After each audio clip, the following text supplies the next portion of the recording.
The wind howled across the barren fields of Willow Creek as the last rays of sun drowned beneath a sea of grey clouds. A storm was brewing, not just in the skies, but in the heart of a girl who had already lost too much. Her name was Clara Dawson, a frail young woman of 22, with eyes that held more sorrow than years she'd lived. Her hands were blistered from working the soil that once belonged to her father, land now buried beneath unpaid debt and broken promises. Clara stood before the wooden gate of her small, crumbling farmhouse, the place she'd called home since she could remember.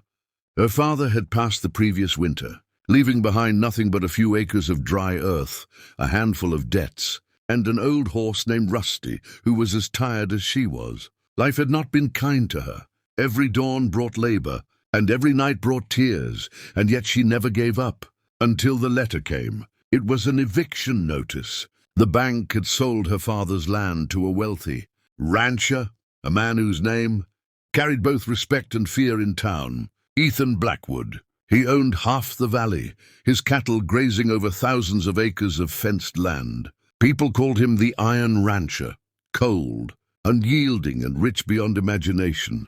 Some said his heart was harder than the land he owned. Others whispered he wasn't born cruel, but made so by betrayal. Whatever the truth was, to Clara, he was just the man coming to take away her home. That evening the storm broke loose. Thunder roared as a black truck rolled up the muddy path, headlights slicing through sheets of rain. Clara stood trembling, her dress soaked, her hair sticking to her face. The door of the truck opened, and a tall man stepped out, his boots sinking into the wet ground. A wide-brimmed hat shielded his eyes, but the flash of lightning revealed a strong jaw, dark stubble, and eyes as cold as the storm itself. "Miss Dawson?" His voice was deep, smooth, but sharp enough to cut through the wind. Clara's lips trembled. "You're Mr. Blackwood." He gave a single nod. "Ethan Blackwood. I believe you've received notice. The property is now legally mine." Her heart sank. She gripped the gate tightly. "Please, this is my home. My father built it with his hands. I've nowhere else to go." He studied her quietly. Rain dripped from his hat as he looked at the dilapidated house behind her. A broken roof, cracked windows, the faint glow of a dying lantern inside. She looked fragile, like the house itself. One more gust of wind and she might collapse. "I'm sorry," he said flatly. "Business is business. You've had months to settle the debt." Her voice cracked. "I tried. I worked day and night. I sold everything I could, but it wasn't enough. Please, Mr. Blackwood, don't take my home." For a moment, something flickered in his eyes, something human. But he turned away quickly, as if ashamed of it. Pack your things. I'll send my men tomorrow to take possession." She stepped forward, desperate. "Please, I'll do anything you ask. Just let me stay." The storm screamed around them. He looked at her, soaked, shivering, her tears lost in the rain. For reasons he didn't understand, his chest tightened. She wasn't like the others who begged for favor or pity. There was dignity in her desperation, the kind of quiet strength that came from pain. "Anything?" he asked slowly. She nodded, fear and hope fighting in her eyes. He stepped closer, close enough that she could feel the heat of his breath against the cold rain. "Then marry me." She froze. "What?" "Be my wife," he said, voice steady, unreadable. "You keep your home. You'll never worry about money again." Clara stared at him, unable to speak. Her lips parted, but no words came. Ethan's gaze didn't waver. "You said anything." She shook her head, dazed. "You don't even know me." "I don't need to. I need someone loyal, someone who won't lie, won't betray me for money or power. I've seen what greed does to people. You're different." His words cut through her confusion. She could barely breathe. "But why me?" He looked away, his jaw tightening. "Because you have nothing to gain from me, except survival." The silence between them grew heavy, broken only by thunder. Clara felt trapped between terror and gratitude. Marriage to a man like Ethan Blackwood was unthinkable. He was rich, feared, and entirely out of her world. But losing her home meant losing the last piece of her father, her past, her identity, her only safety. "Mr. Blackwood," she whispered. "I can't." Think about it, he interrupted. You have until tomorrow morning. At dawn, if you refuse, the land becomes mine, and you leave. He turned back to his truck, leaving her standing there as lightning illuminated the fields. The sound of his engine faded into the night, but his words burned in her mind. Marry me. She sank to her knees in the mud, the weight of the choice crushing her. The storm soaked her to the bone, but she didn't care. Her father's voice echoed in her memory. Protect this home. Clara, it's all we have. That night she didn't sleep. She sat by the flickering lamp, staring at the peeling walls, the photographs, the old rocking chair. Every object told a story of love and sacrifice. Could she really give herself away just to save wood and soil? Or was it more than that? Was it about preserving her father's dream, her dignity, her place in the world? When the first light of dawn broke over the valley, Clara rose, exhausted but resolute. She dressed in her cleanest dress, braided her hair, and stepped out into the pale morning. The storm had passed, leaving the earth damp and glistening. In the distance, Ethan Blackwood's ranch loomed on the horizon, vast, powerful, intimidating. As she approached the iron gates, her heart pounded. The guards recognized her and led her to the main house, a sprawling wooden mansion surrounded by endless fields. Inside, Ethan waited, by the fireplace, dressed in a crisp shirt and dark vest. His hat rested on the table beside a set of papers. When she entered, he looked up, his expression unreadable. "So," he said, "have you decided?" Clara swallowed hard. "If I marry you, my home stays?" He nodded. "It becomes yours again, as my wife. No one will touch it. And if I refuse?" He met her eyes. "You'll be gone by noon." Her hands trembled. She looked at the fire, then back at him. "Why me, truly?" He exhaled slowly, as if weighing every word.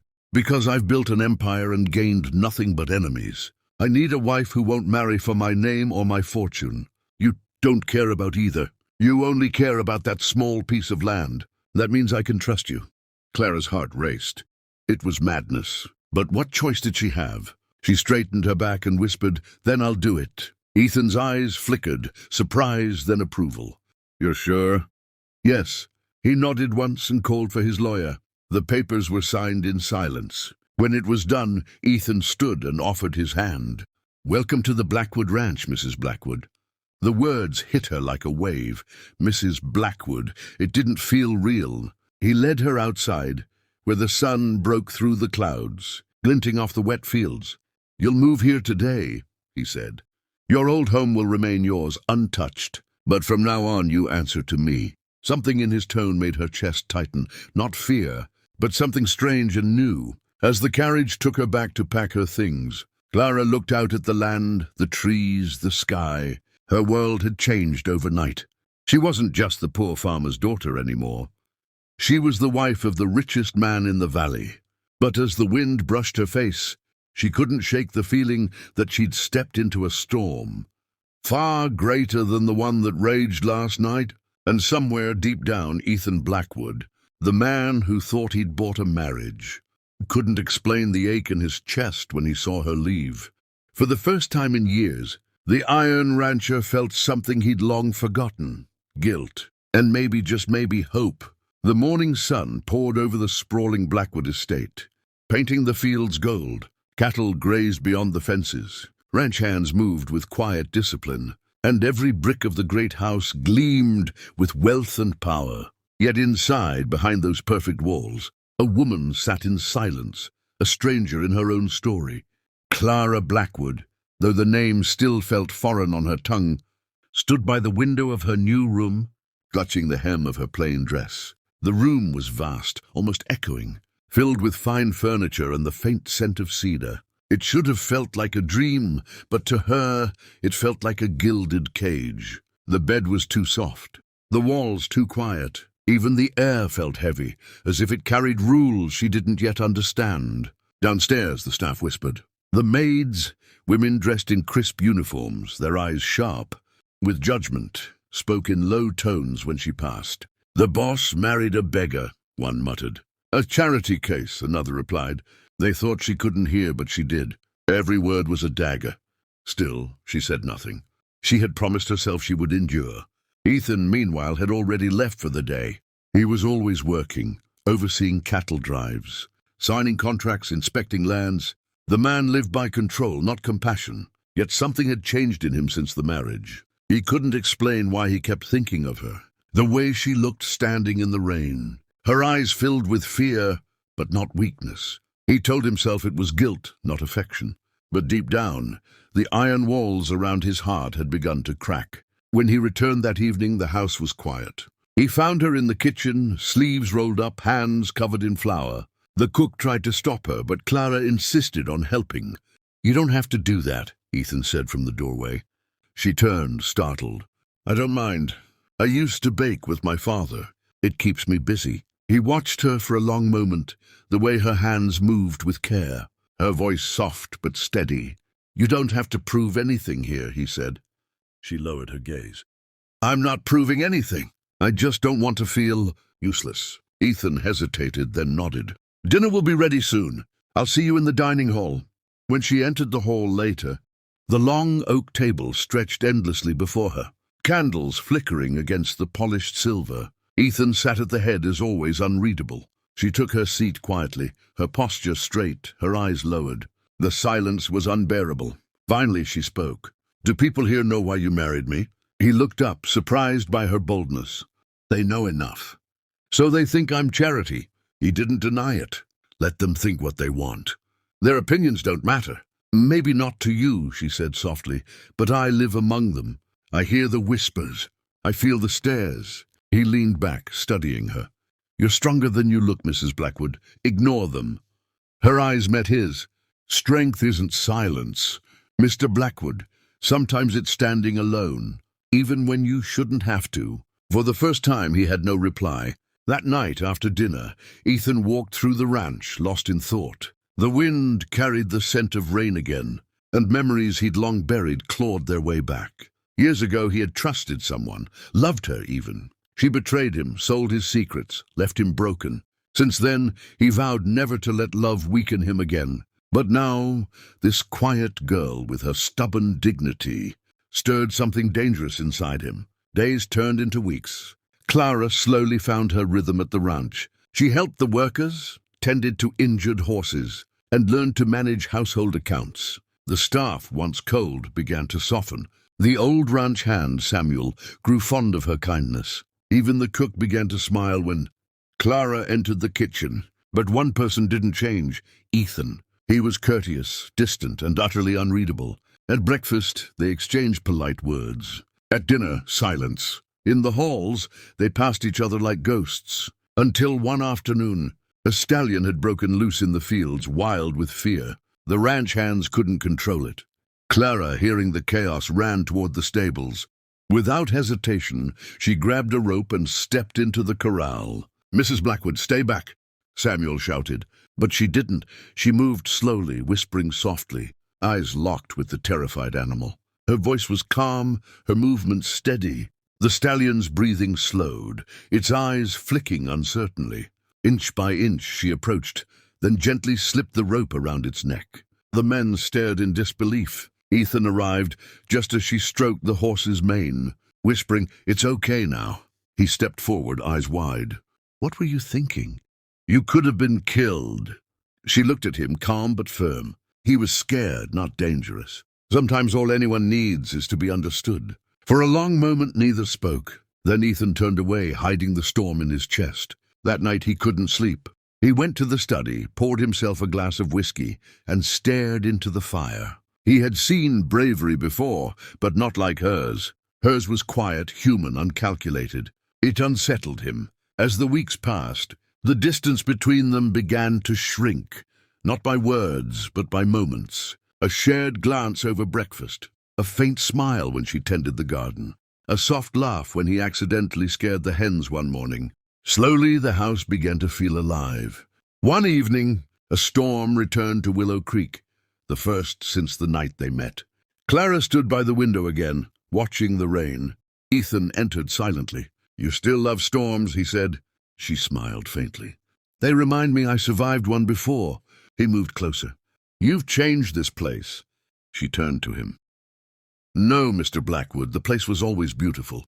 It just needed someone to open the windows. Their eyes met for the first time without fear. He took a step closer. "You don't have to call me Mr. Blackwood." "Then what should I call you?" she asked. He hesitated. "Ethan." Her voice softened. "All right, Ethan." The sound of his name from her lips did something to him he couldn't explain. For a moment he almost reached out, but then a knock on the door broke the moment. A servant entered with letters from town. Ethan took them, his expression darkening as he read one. "What is it?" Clara asked. "Nothing," he said too quickly. But his jaw was tight. She stepped closer. "You're lying." He met her eyes, torn between trust and fear. Finally, he handed her the letter. It was from a law firm, a claim from an investor accusing Ethan of fraud, threatening to seize parts of his ranch. Clara's heart sank. "Is it true?" He clenched his fists. "It's a lie. But they have power and money." Without thinking, she said, "Then we'll fight." The word echoed in his mind. No one had stood beside him in years. Everyone wanted something from him. But she, the girl who had begged him for her home, was now offering him strength. He looked at her, and for the first time, he saw not the desperate woman from the rain, but his equal. "Why?" he asked quietly. "After everything, why would you help me?" She smiled faintly. "Because you gave me back my home. Maybe it's time I help you find yours." "In here." She placed her hand gently over his chest. Ethan froze. Her touch was warm, steady. The world seemed to still. He didn't speak, didn't move, but something inside him broke open, flooding the cold chambers of his heart with something terrifying and new. Love. That night, as rain washed the valley clean again, Ethan stood at his window, watching the lightning fade into dawn. For the first time in years, he wasn't thinking about land or money. He was thinking about her. The woman who had changed everything without asking for anything. And he knew one truth. He didn't just marry her to save her home. He needed her to save himself.